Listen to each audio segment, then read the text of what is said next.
Et bienvenue à tous dans cette phase de pick et ban entre la team Lelwin GG en blue side et la team SBX en red side. Et on commence par un respect ban Yasuo, Maître Yi, côté Lelwin GG, qui l'ont vu jouer dans la partie précédente. Il était assez solide effectivement. Gnar est ban, hein. Donc, Gnar aussi, on respecte le ban.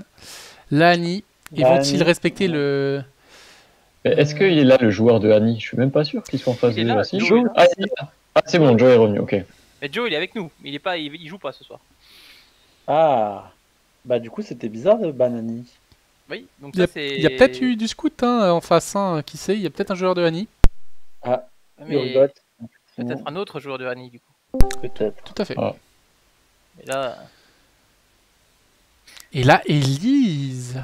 Ah oui, attendez, ça respecte le jungle Lelwin GG. Apparemment, il y a du scout. Ah voilà. Et le Lee autoritaire sur la Lelwin GG. C'est trois piques de Colas Couscous, c'est Juani, Elise. Je crois que c'est notre premier Lee Sin, hein. Oui. Le beau jeu. Le beau jeu. Et alors qu'il y a Joe parmi nous. Ah, Joe joue pas côté SBX. Ah bah oui, il est... Et Joe qui peut être là pour commenter. Tout à fait, ouais. La bonne. La phase pour flamer les LGG. Et t'as vu, Joe, hein, tu joues pas et pourtant il banne ta Annie. Hein. Ouais. Le traumatisme. Ils ont pas vu la game où jouer contre Xerath, c'est pour ça. Galio, ça me plaît ça. Ça veut dire que Lucas va jouer mid. Ça me plaît aussi. Et Lucian Braum, hein, côté la Win GG. On connaît le combo. Assez efficace. Alors, qu'est-ce qui va être... Bah, ça va sûrement être des bans sur Taric maintenant, j'imagine. Bah, voilà, et effectivement, la Diana. Ouais, j'imagine qu'ils vont pas laisser Yasuo non plus. Ouais, enfin, un Echo, c'est très redoutable. Echo, Yasuo, mais je pense que Yasuo va être enlevé. Ouais, après, s'ils ont prévu un counter. Oh, ouais, c'est le Echo. Donc là, Yasuo va être sélectionné. Quoique, ils manqueront peut-être. Ils vont avoir besoin d'AP la win. Donc. Une Oriana, peut-être. Un Leblanc. Anivia, du coup, je pense, du côté de la win GG. Eh ben, je suis content de pas jouer si Anivia. Qu'est-ce qui va être pique là? Le Tahm-Kench. C'est Rémi qui persiste sur son Tahm-Kench. Bon, il a fait le boulot. Il a fait le boulot, faut le dire. Il y avait Morgana. Ah non, Morgana était ban. Ouais, elle était ban, ouais. T'as vu la première game, Joe, ou pas? Non, j'ai pas pu, j'étais en voiture encore. Tu faisais partie de l'équipe Fruit de U? Non, on était dans une voiture. Nous, on a mis carrément le son et la vidéo sur la bagnole, mais Joe n'a pas pu. Attention, qu'est-ce qui va nous être... Oh là là, on va oublier de ban. Ah, le Kassadin. Ah, ça c'est Tarico. Alors, il faut quand même préciser, hein, pour tout le monde, Kassadin a besoin de beaucoup de temps pour devenir très très très fort. On le rappelle. Et le Horn de Syriac. Pour son ultimate. Ouais, il nous a déjà mis la misère avec Kassadin. Aïe aïe aïe aïe aïe. J'ai peur qu'on ait une strong team là côté la Win GG. Et j'ai peur qu'on manque cruellement de dégâts côté SBX. Hein. Alors on a de la tankiness.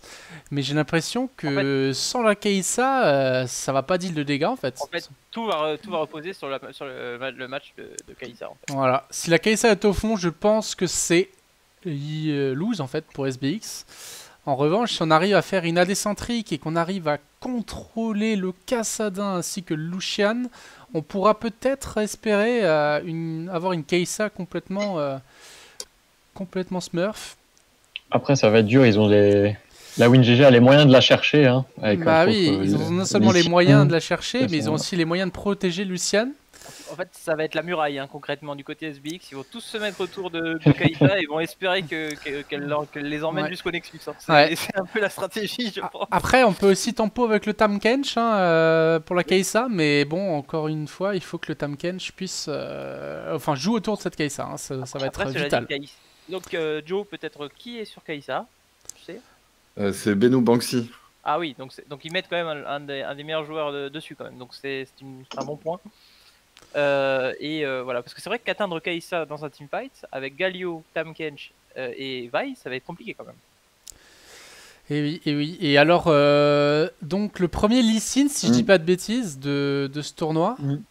J'ai très hâte personnellement de le voir en tant que main jungle. C'est souvent un pick un peu clutch. Soit ça détruit une team, soit c'est un peu au fond. Donc à voir.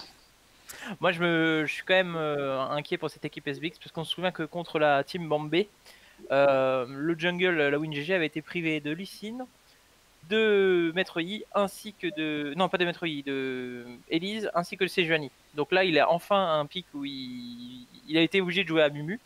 Et il n'avait pas été à son avantage, en tout cas en début de game. Donc là, le pick Lee Sin promet. Ouais. Oui, sinon, François, oui. Les SBX ont-ils une chance de gagner?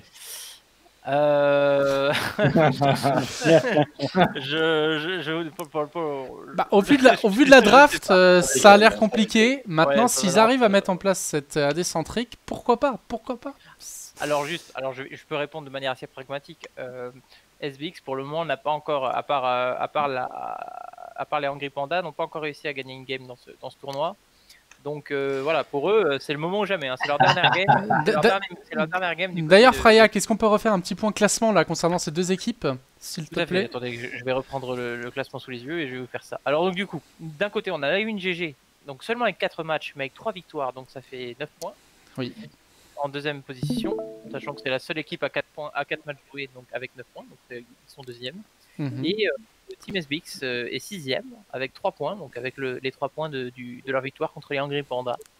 Donc voilà, encore une fois, SBX maintenant peut encore jouer la 5ème place en espérant une défaite de la Team Bombay contre les Pandas et les accrocher en aram. Donc voilà, l'enjeu est plutôt du côté de la WinGG qui doit ne pas trembler. Et du coup, on rappelle, la WinGG, s'ils gagnent cette game et qu'ils gagnent leur dernière game contre les Yum, si je dis pas de bêtises, ils pourront potentiellement reprendre la première place.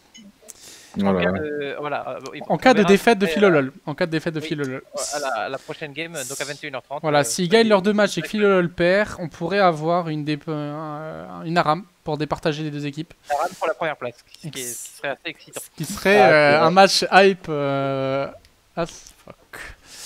Voilà. Ouais. Mais du coup, est-ce que vous avez encore quelque chose à ajouter ou alors on se rejoindra dans la game? On se rejoint dans la game. On va se rejoindre directement dans la game. Merci d'avoir suivi cette phase de pick et ban et see you in the next video.